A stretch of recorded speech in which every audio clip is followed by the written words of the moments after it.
Hey everybody, it's time for Turn It On. Are you ready? Coming to you from Music City, Nashville, Tennessee. the definitive arts and entertainment podcast.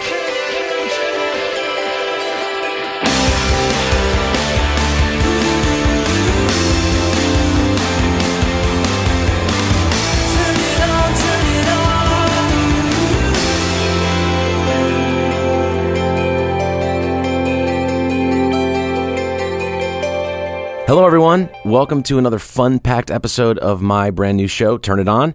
My name is Michael J, and if you're new listeners, welcome, and if you've been here before, welcome back. We're only several episodes in at this point, and already things seem to be picking up speed.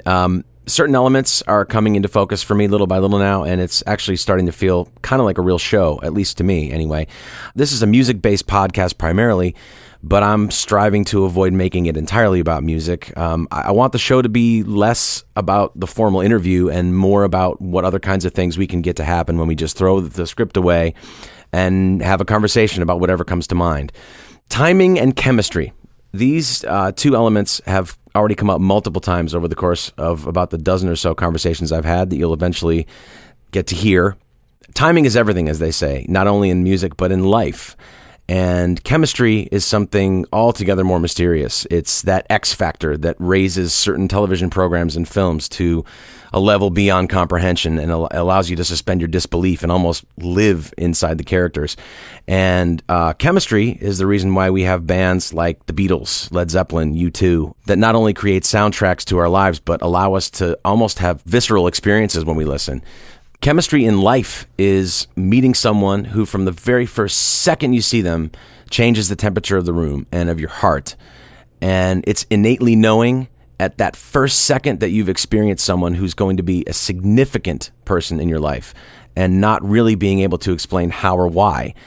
If you're lucky, or better yet, if you're observant, you've all experienced this in some way, either in your friendships, your work environments, or your romantic lives. At the end of the day, that's the really important stuff. My guest on the podcast today is a longtime friend of mine, a great, multi-talented, and incredibly sweet guy named Steve Schiltz. And he's no stranger to good timing and chemistry in his professional life. He's arguably my most successful friend and was at the top of my list of people to talk to when I started this show, so I'm absolutely thrilled that he agreed to do it. I met Steve when he was only 14 years old, and he used to come see my band Exploding Boy play, and we were so blown away by his guitar playing, even back then, that we used to let him get up and play songs with us at our shows. It was really clear, even back then, to everybody around that his talent was really special and that it wouldn't be long before he was going to some pretty cool places. Steve moved to New York City and played with a major label act called Scout, which was fronted by an incredibly talented woman named Ashton Kellen, who I've also done some work with. He then started and fronted his own great indie rock band called Longwave that signed to RCA Records for a number of years. And after literally circling the country and the globe, Longwave took a bit of a hiatus. And during that time, Steve did a record entirely by himself in his bedroom on a MacBook and called the project Hurricane Bells.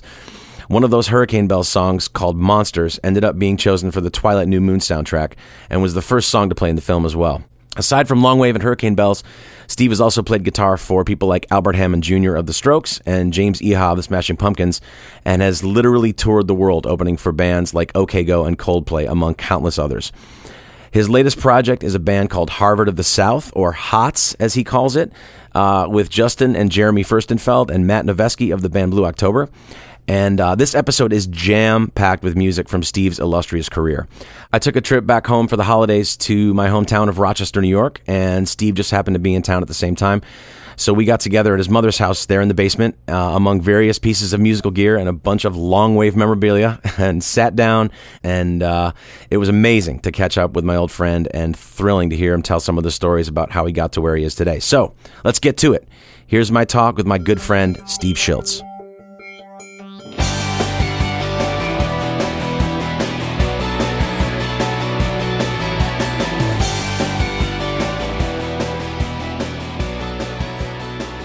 I've been single for 2 years. Really? Yeah.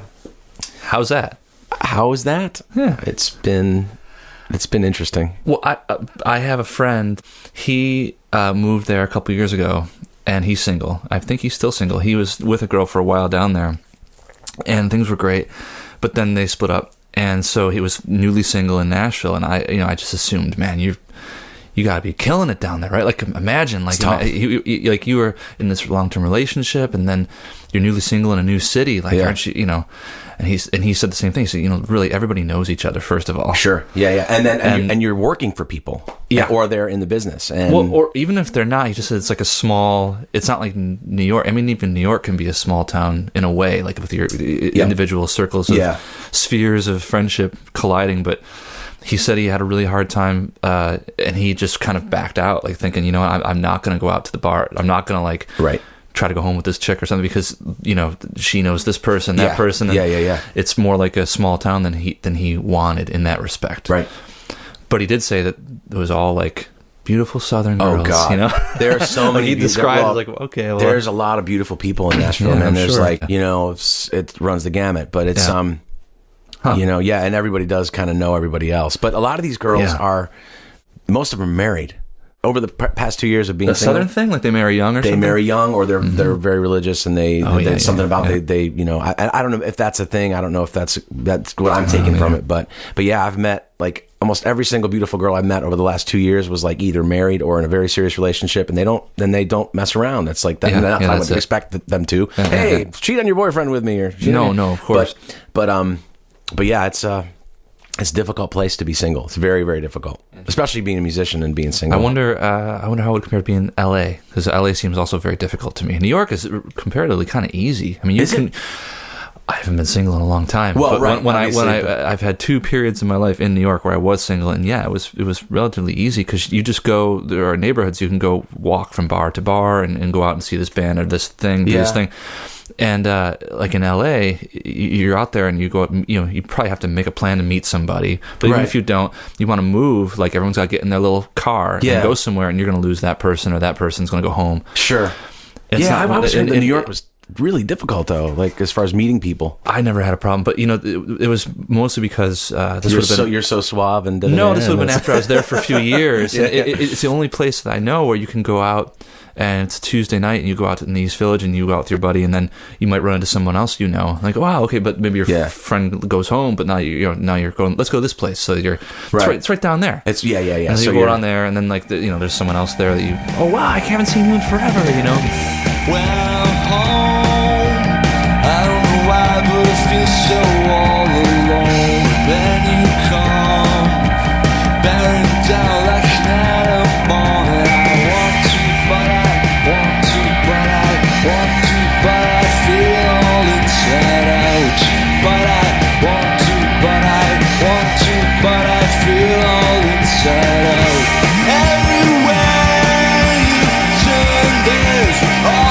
Something there, and all the time you're getting nowhere.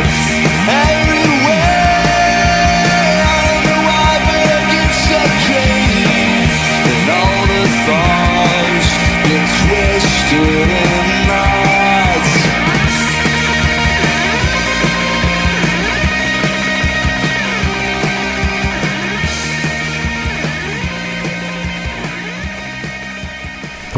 What's the music scene like there now? Is there any? Oh, it beats me, man. I'm a little out of it. I mean, I think in New York, it's there's a lot of money changing things right now. Yeah. Especially like in our neighborhood, we live in Williamsburg, Brooklyn. Okay. I don't know if you know. I'm not familiar with where that is. But. Well, so the East Village is in Manhattan. Okay. And so that was in the 80s or something. It was a dump. It was old tenement buildings. Yeah. But that's kind of where artists and musicians and people would find cheap places to live. Right.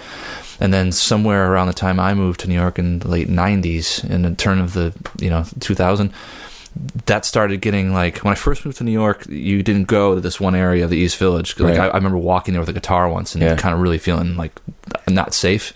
Yeah. But that changed. And then just, people started developing that. People get moved east, and then they ended up in Williamsburg and Brooklyn, which is my story too. Sure. And then what happened in Williamsburg was they rezoned. I don't know, do you want to hear all this shit? Yeah. So they rezoned the. It's right by the water. So right over the river, the East River from Manhattan is Williamsburg, Brooklyn. And originally it was all warehouses and all just like empty, bombed out spaces, right? Which was perfect to have a band rehearsal room. Yeah, yeah. So that's where Longwave would have. We had a few different rehearsal spaces in Williamsburg, and it was cheap as shit. It was really cheap. We had this big fucking 1,000 square foot rehearsal space for, I don't know, $500 or $600 a month. Really?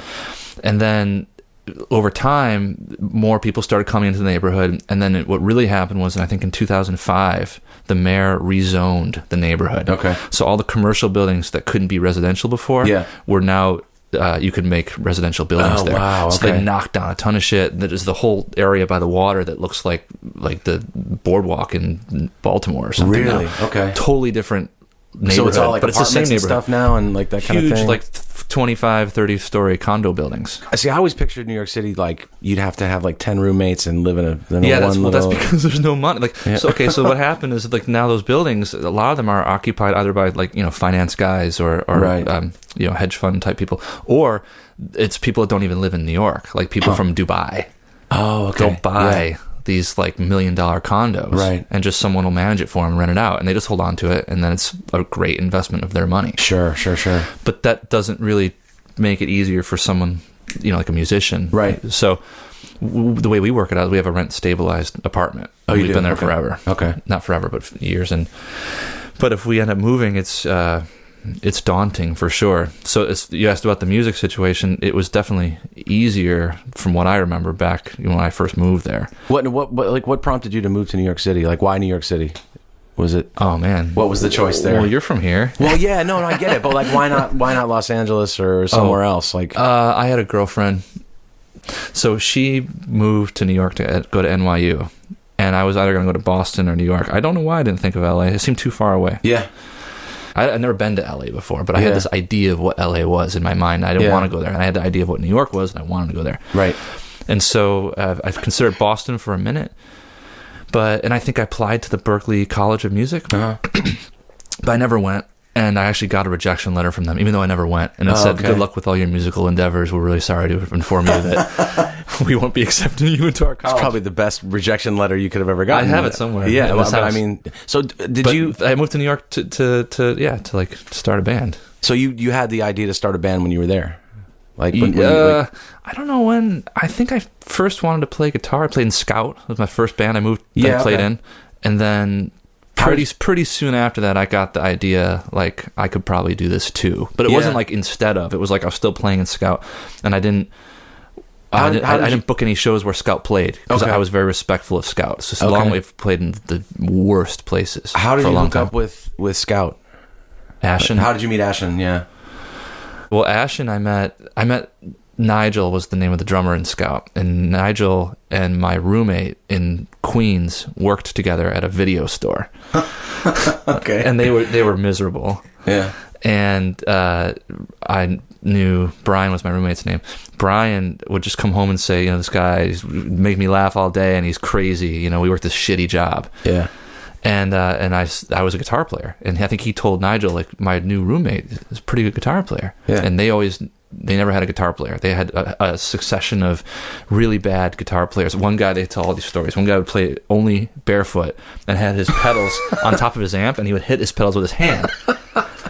Seriously? But he also had a beer next to the pedals, so the beer would always spill, and it was a mess. So these are the kind of people they would have in their band. That's crazy. And I came along, and I was like 8 years younger than anybody, maybe 10 years younger than everybody else in the band. And I was just serious. Were they signed at that point? No. Well, no. Ashen had a deal for her publishing with Chrysalis. Okay.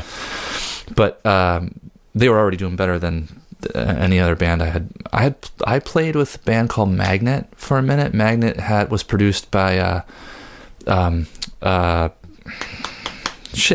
Wilson's brother, the other guy from Trip Shakespeare. Okay. And they had Mo Tucker from Velvet Underground playing drums. Wow. So I played in that band for one show, and then I played in a few like quick things like that. Right.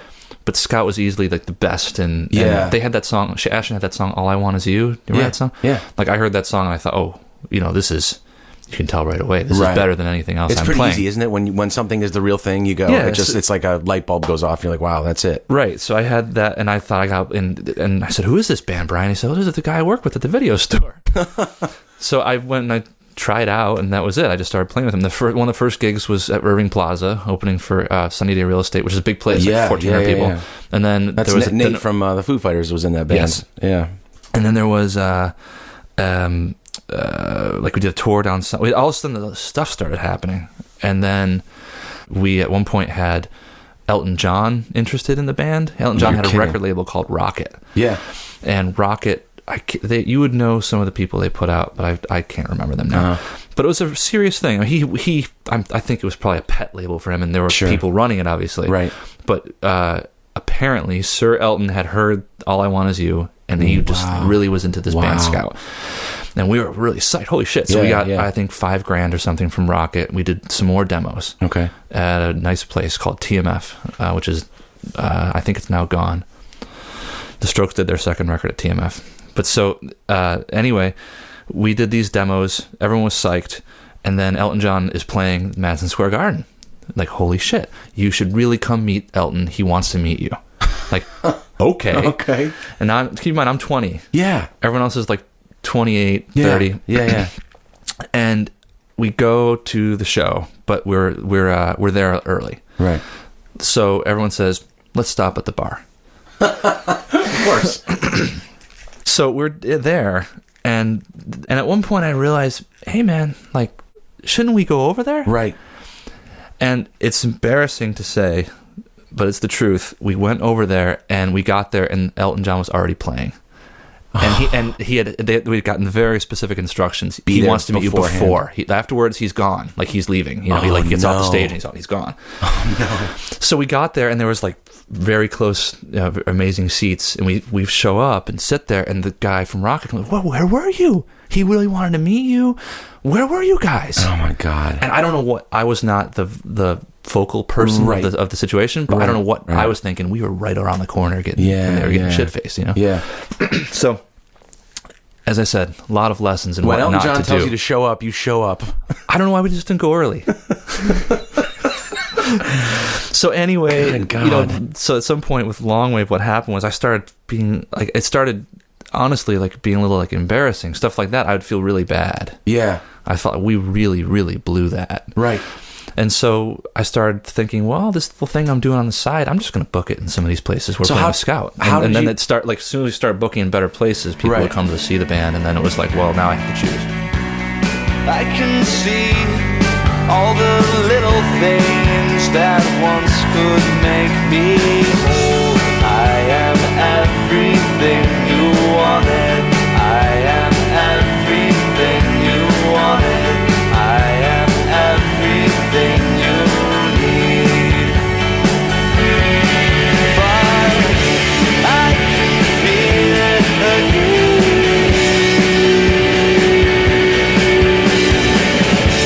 I can feel it again.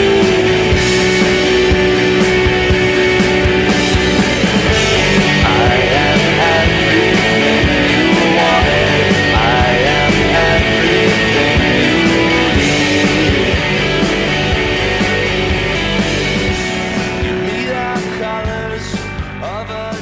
Tell me how did you meet the guys in Longwave? How did that all come together? Let me think. I met the bass player Dave. Okay, first. And you were doing this at the same time you were in Scout, kind of putting together a side project. Sort of? I had all kinds of time back then. Okay, I don't know where it's amazing when I think back. Yeah, I met the bass player Dave first from Longwave, and he was just. I wasn't sure I wanted to be in a band with Dave. He was from Queens. And he was kind of loud and.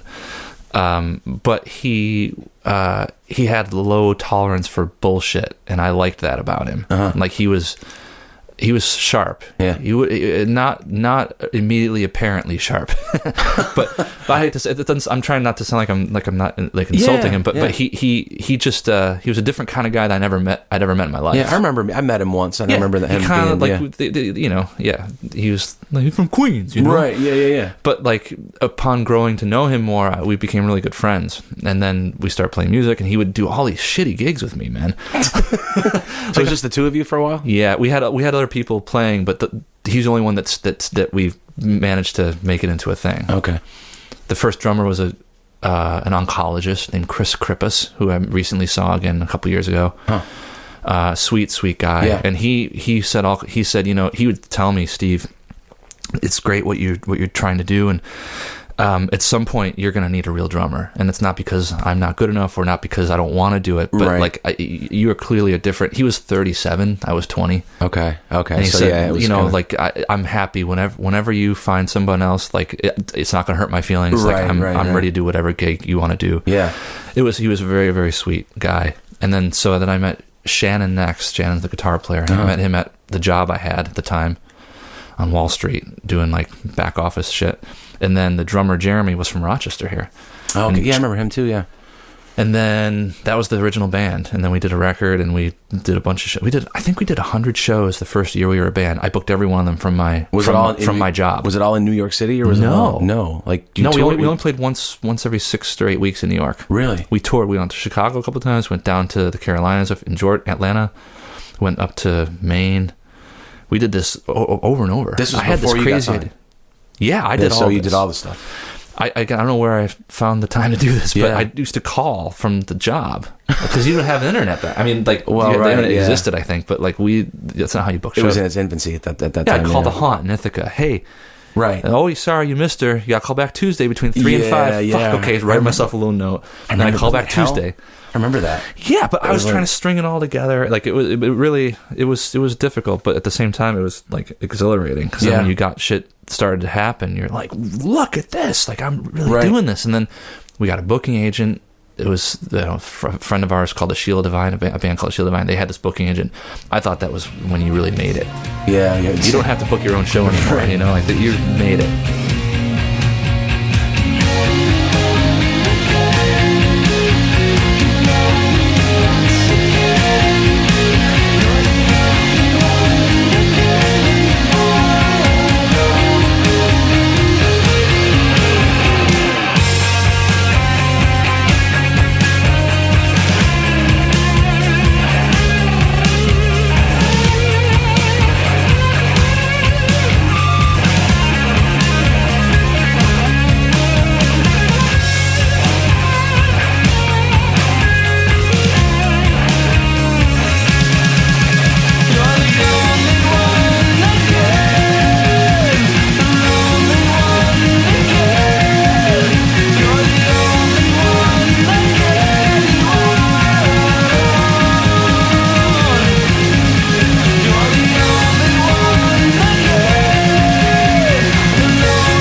You got to know the Strokes pretty well. Is that how you got your record deal? Is that how? Yeah. Like through. Without, I know you got it based on your talent, but without them, we wouldn't have gotten a record deal. I don't think. What's the story there? Maybe a different record deal, but the Strokes guys. So Shannon and Dave from the band, our band, went and saw the Strokes at some really awful place in a basement somewhere, and there was a vibe on the Strokes, and it was like. I don't know. There was a lot of, when I first moved to New York, there was a lot of like, I think there maybe still is, but there's like posing like urban kind of like, I don't know how to describe, everyone in black and like you're cool. Everyone's trying to be really cool. Yeah. So I avoided seeing the Strokes for a while because I thought that was the same shit. Were they? Did they have a record deal at the time? No. I'm talking about when they were just a band around New York. A New York band. Okay. And then I knew about them, but I wouldn't really go see them. And then my friend Ryan became their manager. Okay. And that was when I kind of thought maybe I should go see them now. Yeah. And then, but at that point, that was when it really started happening for them. And then it wasn't long before, like I think they had a 4-week residency at a club, and Ryan asked me, "Does Longwave want to play opening for the Strokes?" Sure. And it was Wednesdays. And at the time, I was like, fuck a Wednesday. We're not playing Wednesdays. And then I just, for whatever reason, I didn't make it until the last show of that residency. Yeah. And I showed up, and it was like, people out down the block lined up. And I couldn't believe it. And I got in, I was like, stupid. But they had come to see Longwave, and we knew them now by this point. Okay. It was only 2 months or something between then and then. Right. It was really short. Yeah. But by that point, I had met the guys. They had come see. Ryan brought them to see us. Ryan said, "You guys see these? I like these guys a lot. Longwave. You should see them." And so to the Strokes guys' credit, forever until now, even when things were really happening really fast, like they were always really sweet to us, and they would have very complimentary before shit started happening. Sure. They were really complimentary, and then afterwards. And I think when stuff happened really fast for them, it became hard to know. Like, I think it was important to them to have friends around that we were the same dudes still. Right. We were happy just to be there. Right. And I think they were getting a lot of people kind of maybe kissing their ass. Sure. And so I think it was cool that we'd go and maybe we wouldn't be kissing their ass as much. We'd just hang out. Right. And if they didn't want to hang out with us, that was okay. We were okay with that too. Yeah. If they were on, because they were on the first tour we did with them, they were on like a worldwide, like 3-month, 4-month tour. And it was like their first, they had done some couple week tours, but. So where did you go with them? Like, they basically said, we're going to take you guys on tour with us as our opening act. So we had a record we had done, not on a record, a small label, and we were kind of floundering at that point. We didn't know what to do. Mm-hmm. And we had made an EP, and I don't think it was done yet. And Ryan called me up and said, the Strokes are going out, we're doing America, and we're doing Europe, a bunch of Australia stuff, but we're also doing UK. If you want to do the American and the UK dates, keep in mind they were doing a bunch of shit in between. Right. It was the same tour for them. They went around the world. Okay, yeah. But we did the American and the UK dates, and he said the only thing is you guys got to have something to sell, put out, like a release. There's got to be some story I can say for you guys. Because if you don't have any, like you have no music to sell, that stuff's 2 years old. Like I'm going to call another band. Yeah, right. And I said, okay. And I got off the phone. It's like, we got to finish this thing, So, we really got our shit together to do those tours. How much time did you have to get that stuff together before the tour started? I can't remember. We may have had it done. We needed Impressed. I know that. Yeah. We had to get some of our act together for sure. How many did you? Maybe had like maybe 2 months, a month. So how many copies of something does one press when one is going out with the Strokes? I still have a huge box. They're over there. I'll give you one. Okay. I still have a huge box of them. So a lot. I don't remember how many Shannon did all that. Did you sell a lot when you were out with them? Yes. Did you? Good. Well, yeah, but Shannon was dealing with it though. Yeah. I was still the booking agent. Okay. At this point. Okay. And I was. I think we had to get a crew together. We had to get just one. I think our crew was one guy. Okay. Or maybe two guys. But we had to. I called my friend John Crook, who had a band called Jolene, and we had done a touring with Jolene. And I said, look, I know you're not a tour manager, but you're our buddy, and this is going to be a hell of a lot of fun. Do you want to come and just make sure we get to places on time? And he's like, yeah, I'll come. I don't even know if we paid him. He was just happy to. Wow. It wasn't that long of a trip for us. It was maybe 2.5 weeks in the US, and then same in the UK. Okay. Separated by maybe a month and a half in the middle. Yeah. Was that your first time overseas? No, I had been to London by myself. Okay. But this first time to play. What was it? It was like? my second time. What was that like? I mean, what was it like touring over there? What were the audiences? It's never been the same for us ever since that. Yeah. They were it's hard to overstate how crazy it was for them at that moment. Yeah. Everybody thought they were the next Nirvana. Oh, Everybody thought they were the biggest. They were going to be the biggest band in the world. I remember. They were there was a huge buzz on the Strokes. They're the next big thing. This is going to be huge. Yeah. I saw shows where Julian, the singer, would lean over the barricade and he's on the barricade. Mm-hmm. He's singing. There's thousands of people, and he puts his hand on the top of this girl's head, and he props himself up, and he sings over the people. Yeah. And I'm looking and thinking, that girl's going to hit him. But I look at her face, and she's thrilled to death. She's ecstasy. He touched me. Yeah. And so, it was like they could just do no wrong at that moment. Right.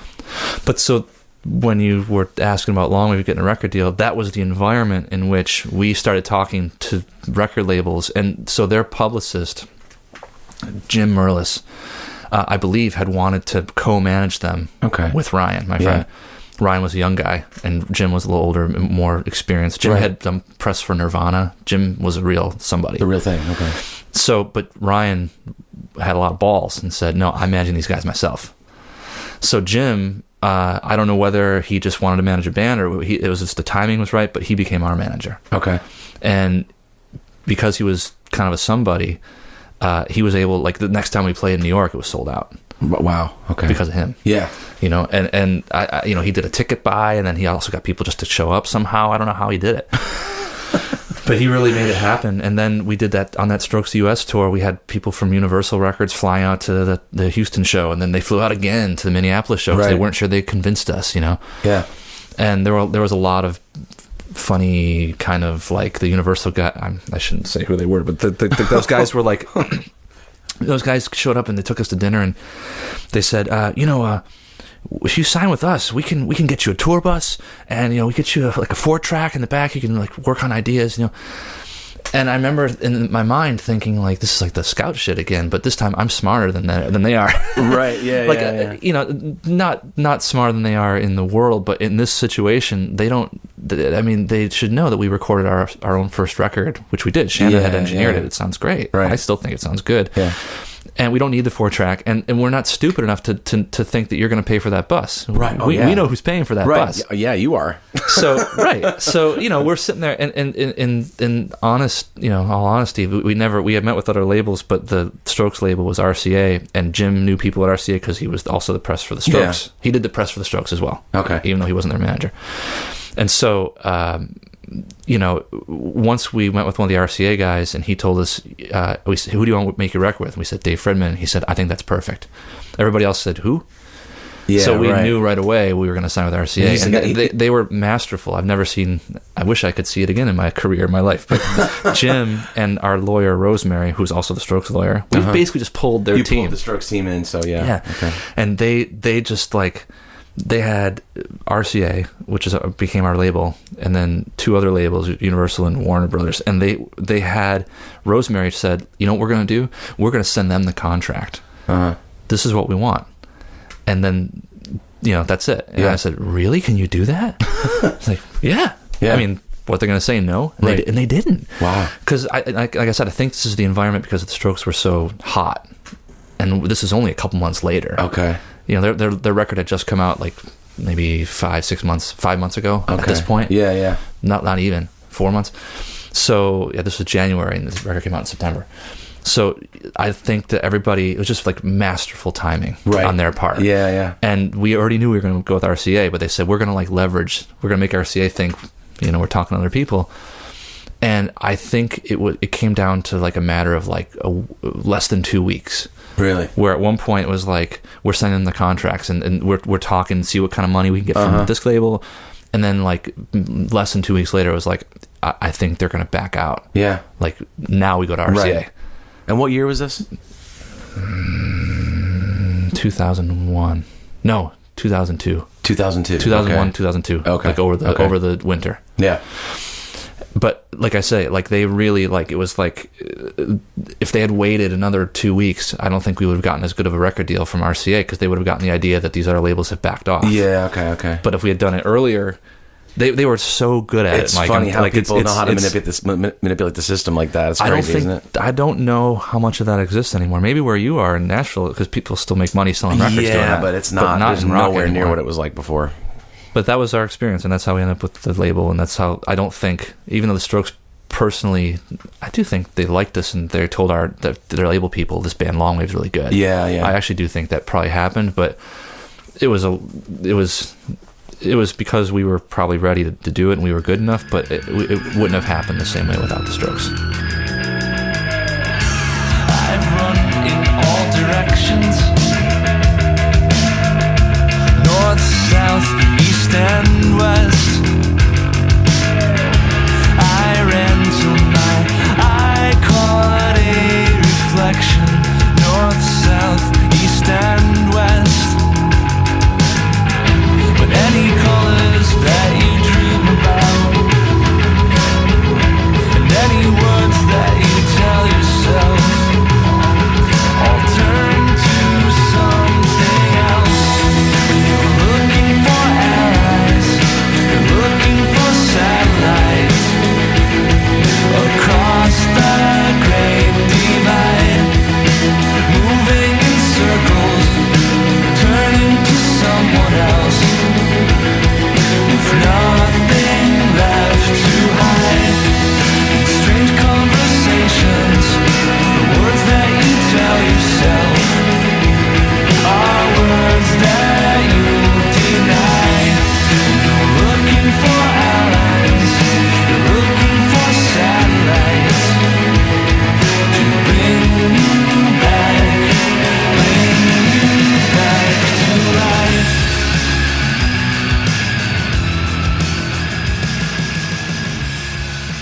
So you had Dave Fridman produced it, and he was the guy that did all the Flaming Lips stuff. Yeah, at that point he had done the Flaming Lips records and Mercury Rev records, and he had done a lot of other stuff that was cool, but that was like his biggest records. Those were his biggest records. Yeah. At that point.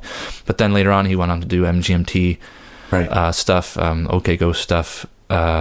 He did the singer from Incubus' solo record. He did some Crowded House, Neil Finn stuff. Really? He did... Huge Neil Finn fan. I love him. Yeah. A great Sparkle Horse. He did Sparkle Horse, which I love. Okay, that's a great band too. Yeah. So he's still my favorite. Yeah. Wow. Yeah, we got him to do it, and that was. But we already knew him.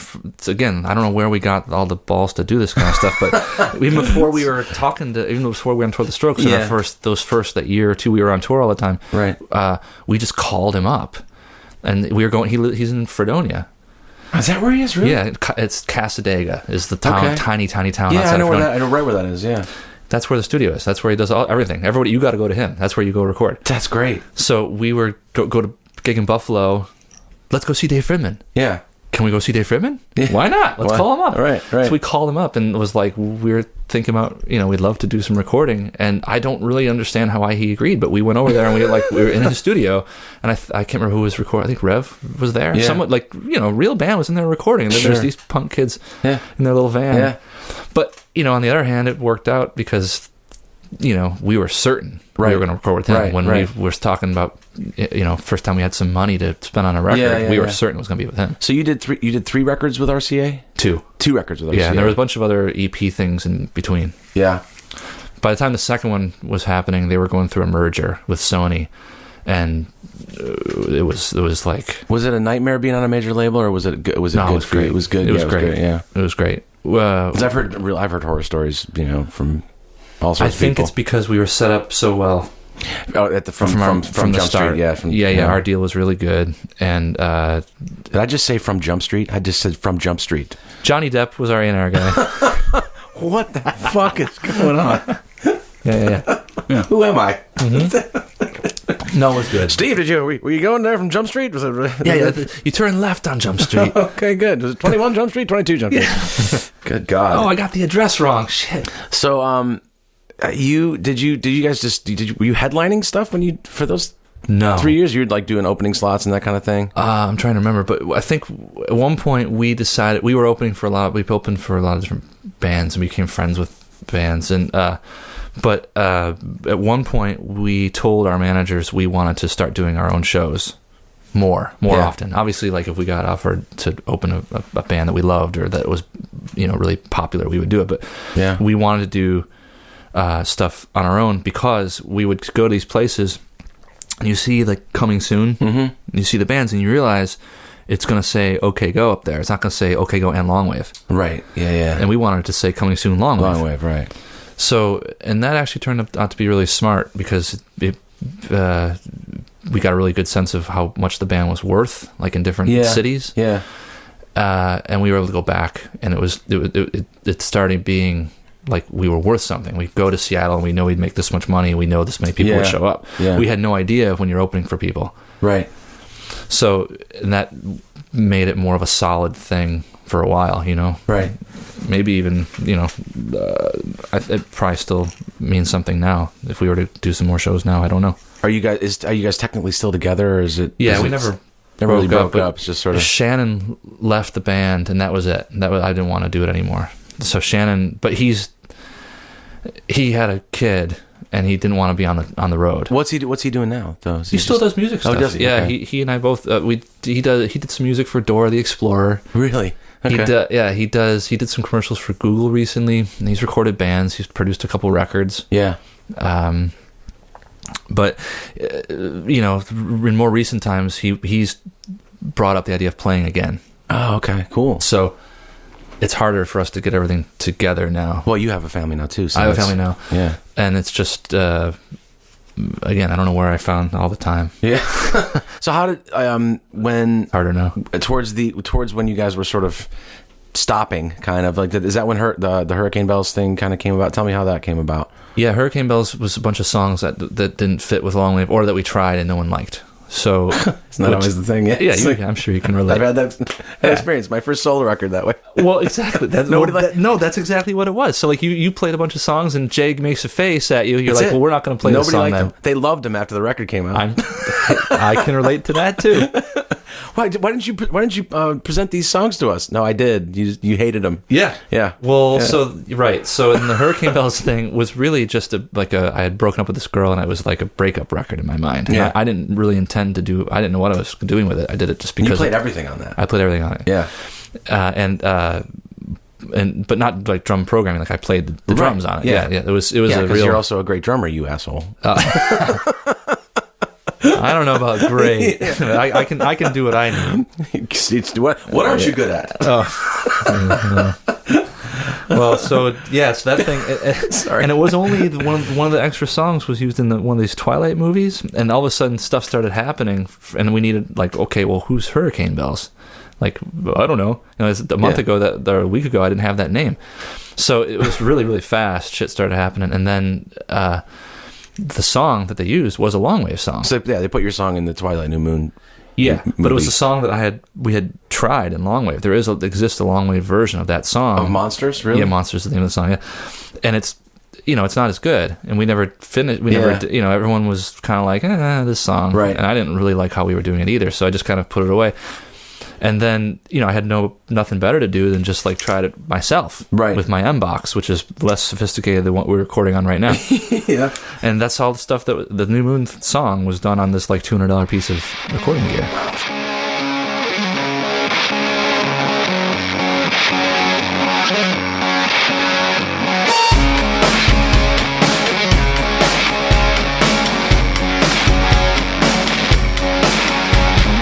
Situations are critical. You gotta look first before you go. If you wasn't too sure, then now you know. The situations are critical. Wait, okay, you gotta look before you go. Wait, okay, you gotta look before you go.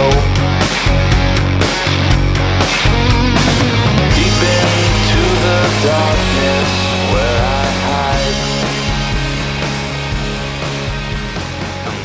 hide. Wow. So, what's the woman's name who? Is it Stephanie Meyer? Is that what she? No, I don't think she had anything to do with it. Somebody told me that she handpicks all the music or she handpicked all the music for those films. I don't think so. There's a woman named Alex Patsavas, and she does music supervision for a lot of. All the Twilight stuff, I think the Hunger Games stuff, and then and on TV it was all Grey's Anatomy, all the stuff that you hear, you want your music in, it was usually her behind it. Okay, so she was the one that did that picked the song. Were you you were still signed to RCA at the time, or you? No. So did that all come about just from people that you knew through the Longwave situation? So okay, yeah, I still had the same publishing deal. So, okay. So your publisher got you the Twilight thing. How did that must have changed a lot for you. Yes. Yeah. It was good. It was good. Just because of mostly just because it was good for money. Yeah. I was really, really broke when that happened. Right. I mean, I think I had probably $40 to my name. Wow. I was broke. And that record went and I was in debt. Quadruple platinum or something like that, or ridiculous. I have a platinum record in my studio now. That's pretty awesome. Yeah. I called my old job is what happened. Yeah. The job I had when I quit to be in Longwave. Yeah. I called that guy again. And he's like, wow, you really must need work. Yeah. And I went back, and it was much, much, much, much, much worse. Because all the guys I had worked for were all VPs and shit now. Okay. I mean, they had offered me this stuff too, but I was like, I don't want to do this shit. Right. I'm in a band. Right. But those guys continued on. Yeah. And there were all these other underlings, and then underlings of underlings, and then I worked in the basement of some other underling.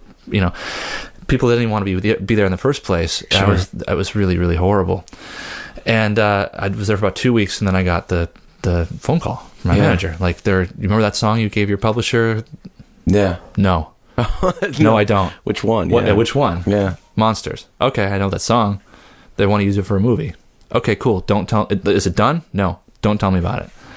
Yeah, right. And so then 2 days later, like, okay, they need this edit of the song. Okay, I'll go out to my studio and make the edit, and because I'm the way I am, when I mastered the song, I got paid for it, mastered, like I really did it like it was a real record. Right. And I had done all the instrumentals and everything. So I took the instrumental and I chopped it up the way they wanted, and I sent it to them. Yeah. And they said, okay, great, we need a different one. We need it longer at the start because the protagonist is going to walk on screen in slow motion. Like, okay, what movie is this? Yeah, right. And they said, Twilight. And I said, okay, I think I've heard of the Twilight. Holy crap, yeah. No, I had no idea. Oh, you had no idea? No, I had no idea. Wasn't the first one, yeah, the second movie, right? But I'm like, well, indie rock guy in New York City. Yeah. Is it a Pixies record? Like, anyway, and I told the people upstairs from the studio, it was a house, and I told them, I'm down there doing these. What are you doing there? Oh, I'm doing some edits for this song of mine that's going to be in this Twilight movie. Yeah, what? You know what I mean? Like, yeah, right. Yeah, people probably were like... Yeah. So they told me that it was a big deal. So that gave you probably a whole new fan base. No, not really. No? I mean, yeah, for a little while, for sure. Yeah. It was like we do all these shows in malls and shit. It was a different fan base than I think you're thinking about. No, we did like shows at Hot Topics. Seriously? Yeah. Wow. And like, they would come out and like teenagers, like not like 10-year-old, 12-year-olds. Yeah. Be like, and I'd come out, and the only other songs we had to play besides Monsters were my breakup record songs. So it was comical because like we'd play and like you see these like confused looks, sad like, what faces. are we doing? Yeah. But pretty quickly I realized like I'll just play like we'll do all the songs with guitar solos.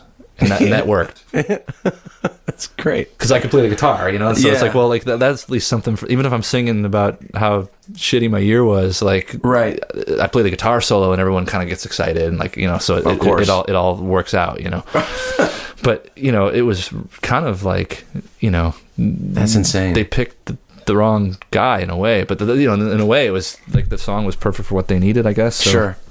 And anyway. We got to go to Japan and we got to go to India. So besides for the few of those experiences, the only other real, just honestly, the best thing about it was the fact that I didn't have a record deal, and it brought enough money where I could pay off the debt I had. Like I bought a bunch of gear for a studio, sure, set up the studio, which is where I still make my living now. Right. Yeah. So it changed things for me because of that. That's crazy. Like it was a lottery kind of moment. Yeah. You know what I mean? But it wasn't until, just to bring it back around, it wasn't until we were in India and Jason Molina was playing drums in Hurricane Bells. Jason became the drummer in Longwave. Jason and Anthony was there too. Okay. And I guess they were, one night they pulled out the Longwave version of the song. Oh, okay. And I guess Jason was like, yeah, we did this song. This is a Longwave song. And they pulled it out and they were like, what the hell is this shit? It was not the same. I'd love to hear that, actually. Yeah, I'll send it to you. It's not good. It's not good. No. You've done a lot of playing for other people as well, right? So you've been a sort of I don't want to use the word sideman. Yeah. Just you played with Albert Hammond a little bit. Yeah, those came along at times where I needed money, and it was like it wasn't like, I don't want to say like I didn't enjoy it, but it was mostly just making a living. Do you get a lot of calls like that still for not people looking really, for people? No. I've kind of no, that's not true. There was our old A&R guy said there's a nude. I can tell you the name. I can't remember the name. I'll find nude it. Band. A nude band. A nude band. I'm going to wear the shower curtain. Good for you. That's good for you. Important. So this still comes around once in a while, but I don't do it anymore because we have a family now, and it's easier for me to. I make more money at home too. So you just re-recording right now and that kind of thing. It's like commercials. I've done the score for some movies, and so that. Oh, okay. My friend Bill has got a new short movie he's doing. That's the next thing I'm doing in January. Oh, cool. But it's easier to justify doing like your own music for me. It's easier to justify it to my wife because it's like it's equity. Well, like right. you're working, like you're building the house. You know what I mean? Exactly. You're not just helping someone else achieve their end goal. Right. And there's nothing wrong with that either. But for us, it's demanding.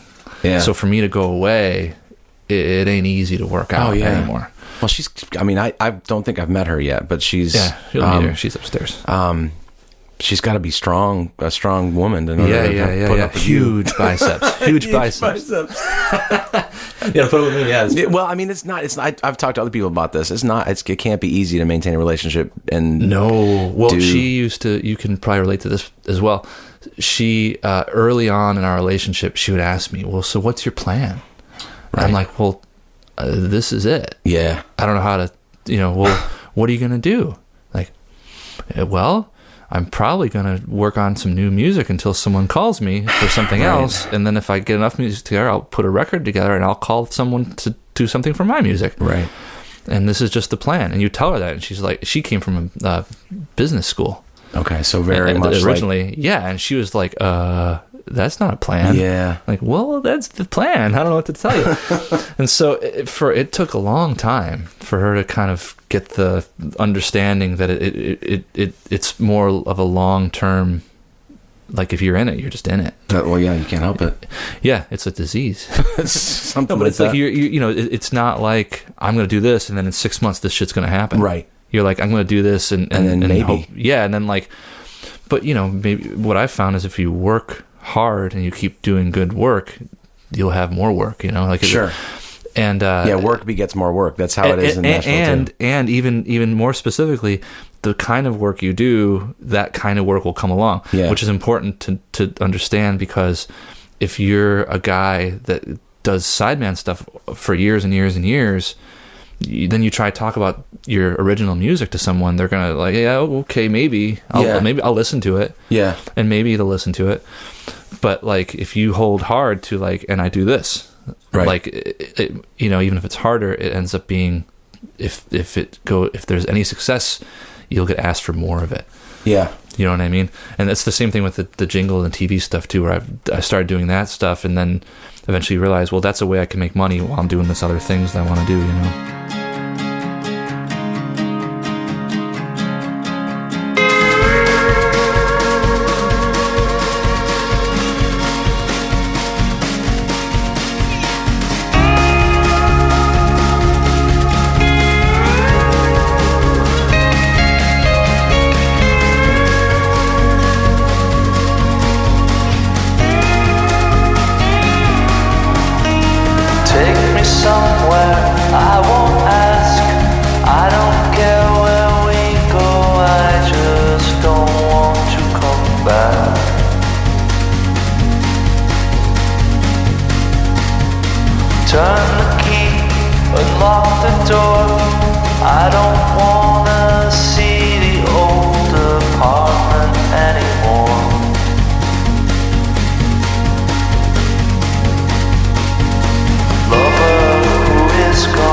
Do you know about Harvard of the South? Do you know about this band? It's with the guys from Blue October. Yeah, so this is like a side thing that's been happening for a little while, and that's the current thing. Current thing you're doing. Yeah, I think I've seen little snippets of it, but I'm not sure. What's it like? It's rocking. I'm the only guitar player, and it's me, the singer and drummer and bassist from the band Blue October. Okay, so you and Justin and Justin, Jeremy, and Matt. Okay, cool. Yeah. I've always liked. I mean, I love the stuff you did with the Blue October. I love Justin. Just he's an intense dude, man. Totally intense. Yeah. He can do shit with his voice that I can't. I don't have a prayer of doing. So I played on a couple of their records. This is why I brought it, because I did some guitar stuff for them, and they were like, "Well, how much do we pay you?" and all this stuff. And I was very much like, I don't want to be the guitar guy to them. They already knew Longwave, and they were like, So I thought, we're friends, Yeah. And then it actually worked out. It ended up being much more enjoyable in the end, because what happened was I went and saw them play, and I said, maybe me, you, and you should do some writing or something together. I was at one of the first gigs you did with those guys down in Tampa. I was like, you were on. I think you did a short. It was the first one. Stint. Yeah, It was like and the first Keith gig. was playing guitar because Shannon was. Yeah, that's right. That's right. They're such good guys, and Jeremy especially has become a good friend of mine. They're all great, and we're all friends. I remember Justin. Like, I think we went backstage real briefly. I remember him just gushing. Did you see the note? I think it was he wrote us a big note on the door and said, "I can't believe you guys are on tour with us. It's so great." I did see that. I remember him like just gushing, like being like, "You guys are my favorite." They're really sweet. They're really sweet. So that's cool. That's like a, anyway, that's happening. So right are now. you doing a record with those guys? Or? It's done. Oh, it's done. I'll send it to you. Yo, cool. It's not out yet. Okay. We did this tour in November for 2 weeks, opening for Blue October.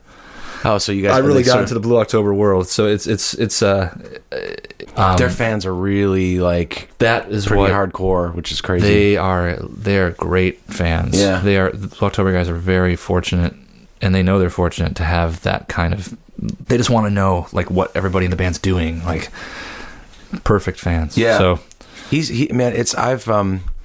I get emotional with some of that stuff because I watched a clip. I watched a clip of, I think it was Justin singing that song "Stay." I played on that. Yeah, I know you played on that. I love that. That's one of my favorite things still that like by them that they've done. Yeah. And that's like I was going through a pretty rough period with some relationship stuff. And that song, I not ashamed to admit it. I put that on every day. Yeah. For a good solid month and cried every single day. I don't know if you know that he bled on that record. That's how you might want to put it. Like there's a song called "The Worry List" on there. Yep. That is my favorite song that they have, and it's all true. I mean, like he that whole record is about his divorce and his daughter, and he just put it all out there. Yeah. So.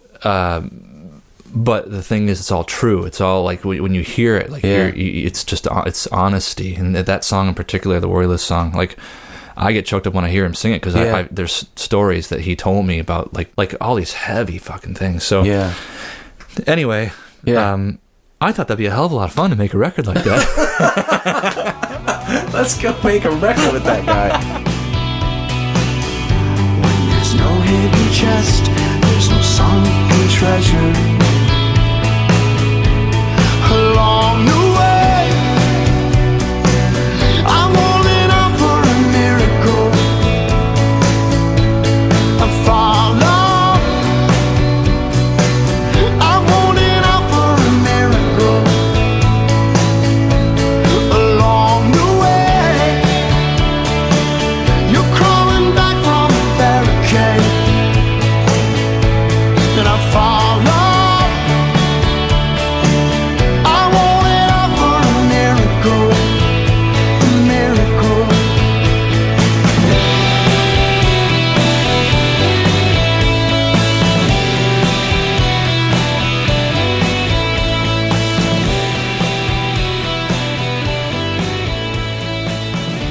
Yeah. Well, I get that from your stuff too. Like very honest. You're a very honest writer. Thanks. It's different, probably, maybe, but yeah, it's different. But it's I especially the Hurricane Bells stuff. It's very much that's closer. like I love the Longwave stuff, but it seems like there's more layers of disguise in the Longwave stuff than And I mean that. In a well, sometimes in the fashion. Longwave stuff, the words have to be different because it's got to sound cool.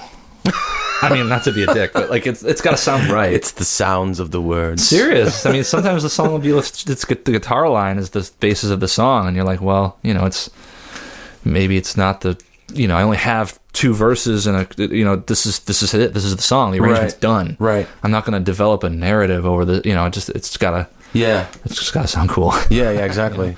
Plenty of our songs like that. What do you what's something that you're most proud of that you've done? Like what's the one thing you look at and you say, wow, that is where I hit my mark on every way, in every way, shape, or form? Well, I gotta tell you, there's a new instrumental Hurricane Bells record that I don't know what I'm gonna do with. That is my favorite thing.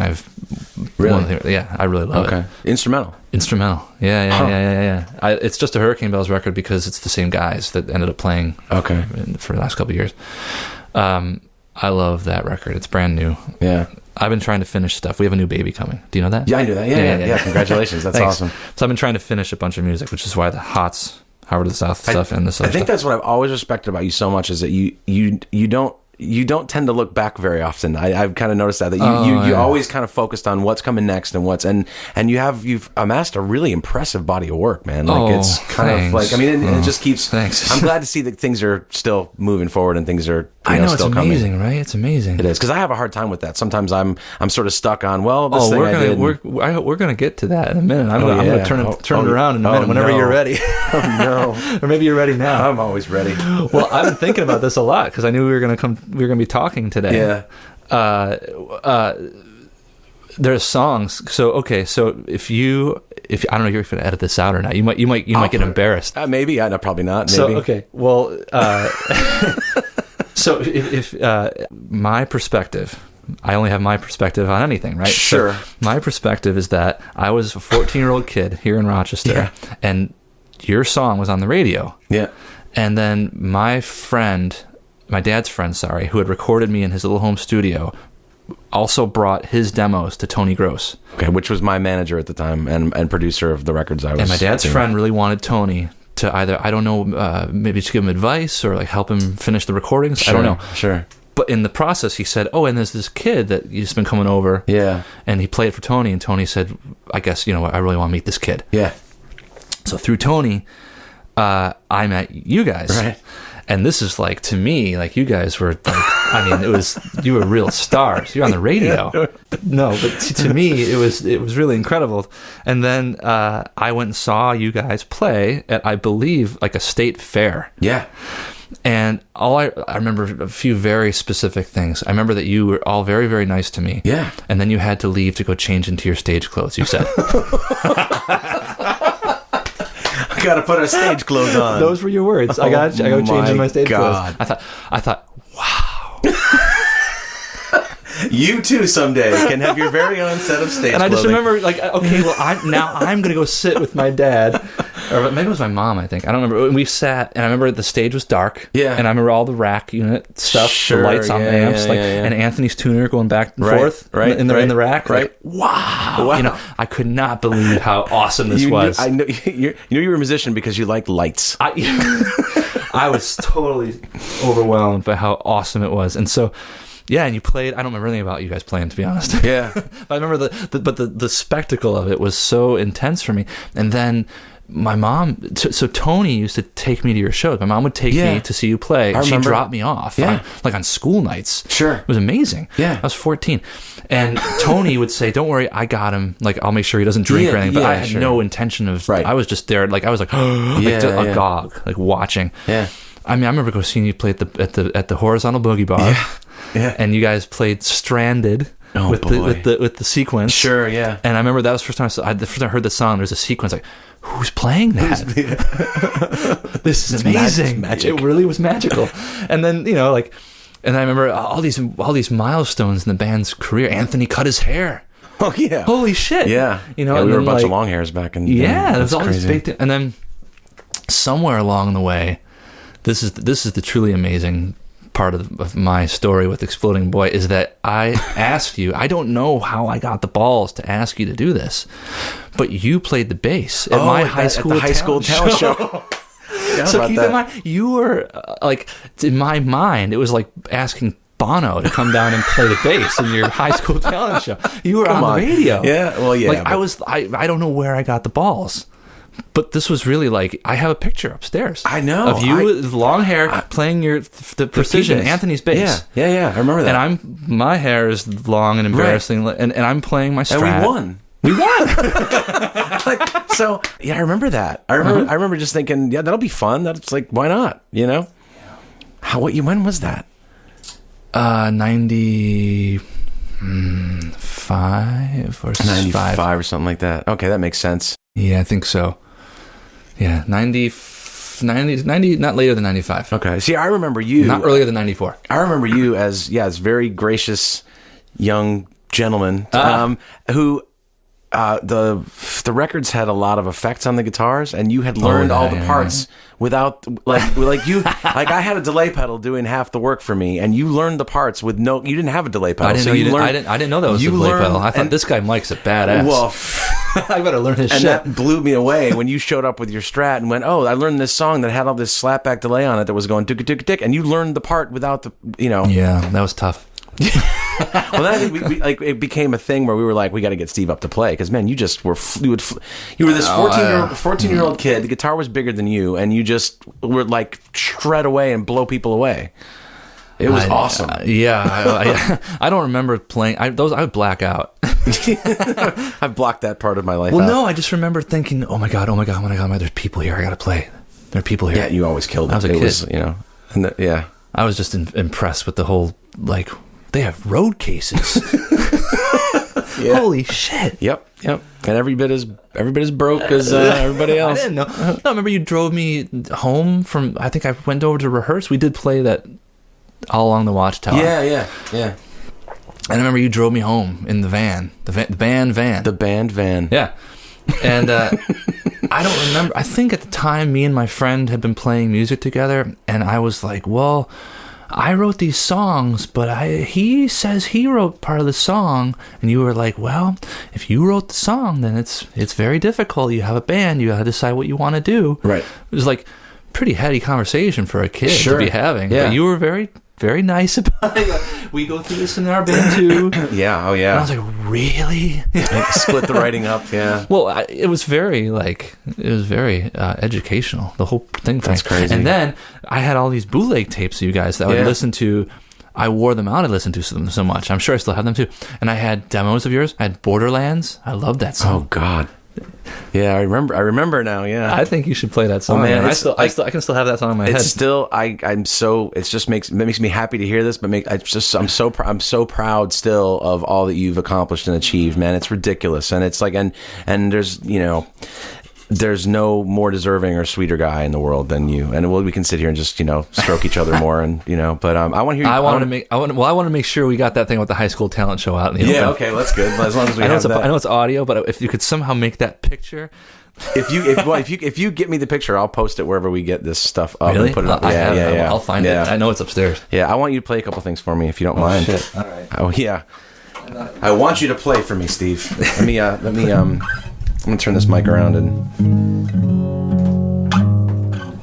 put one on your guitar and one on the. Do you have a pick? I don't. I'm not ready for this moment. You're not? No, I am. That's too bad. I'll play with my fingers. Let's do, This is a Hurricane Bells song.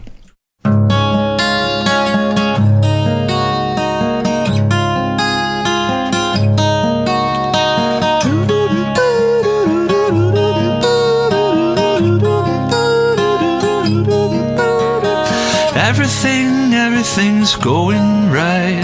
The room is warm, morning light. Tell me who could ask for more. The sun is up, it's all I'm waiting for.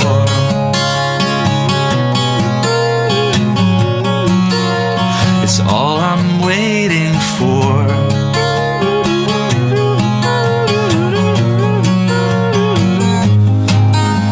Sometimes I try to pretend that things are now as they were then, before you started running to a distant shore where the sun is up. It's all you're waiting for.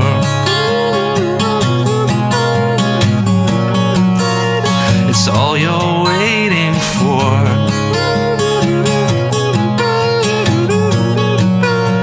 It's all you're waiting. But how you gonna get to where you wanna be? And how you gonna find it when you're lost at sea? It's never gonna lift you up, never gonna fill your cup.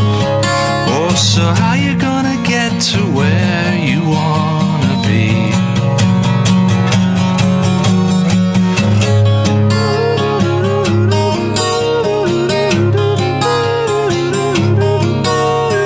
Everything's going right. The room is warm, morning light. I'd really love to see you knocking at my door. The sun is up, it's all I'm waiting for.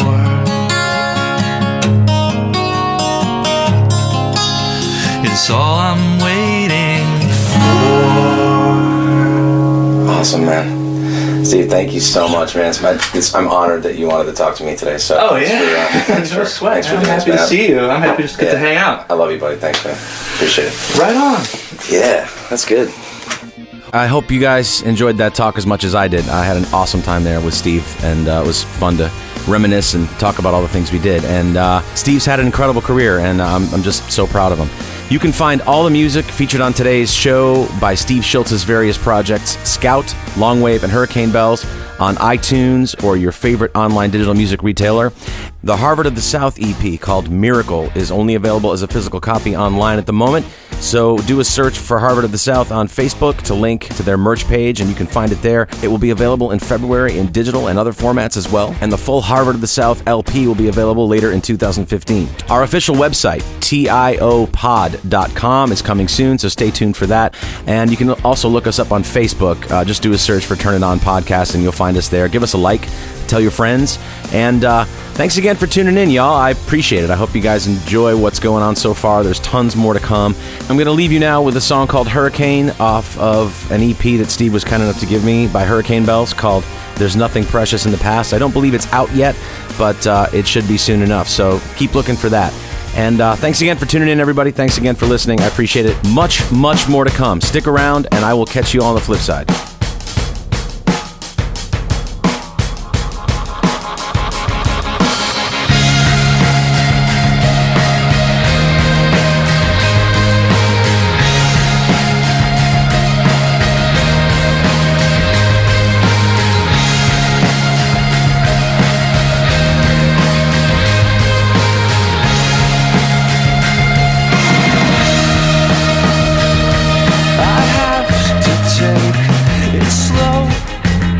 Someone says your name.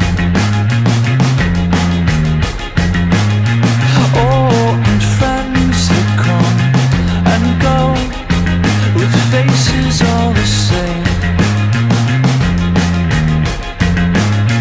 Oh, it's hard to keep it right when everything seems wrong.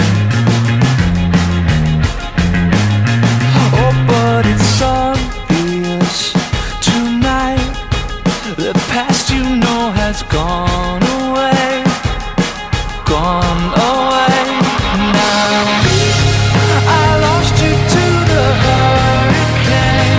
Oh, I know you are so far away now. I lost you to the hurricane.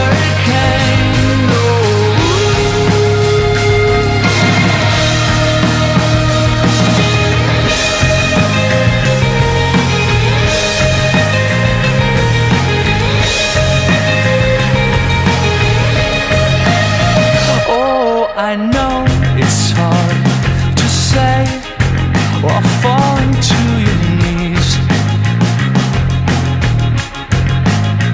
Oh, I throw it anyway upon your sympathies. Oh, I waited till the light for you to come along. But it's obvious tonight the past you know has gone away, gone away.